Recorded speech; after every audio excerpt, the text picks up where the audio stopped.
ইট সর্বপ্রথম তৈরি হয় নরম কাদামাটি দিয়ে। সেই নরম কাদামাটিকে যখন যে অবস্থায় রাখা হোক না কেন, যে আকার দেওয়া হোক না কেন, সেই আকারই ধারণ করে। পরবর্তীতে সেই নরম কাদামাটি দিয়ে ইটের আকৃতি তৈরি করে, সেই ইটটাকে আগুনে পুড়িয়ে কঠিন করে ফেলে। আগুনে পোড়াতে পোড়াতে ইটটাকে একবারে কঠিন করে ফেলে।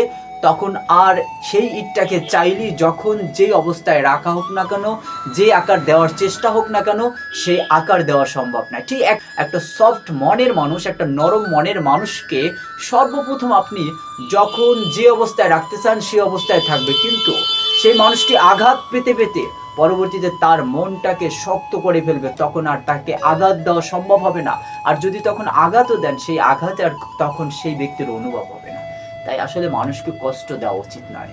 কষ্ট দিলেও সেই মানুষগুলো একটা টাইমে সহ্য করে নিবে, তবে পরবর্তীতে আপনি নিজেই আবার কষ্ট পাবেন।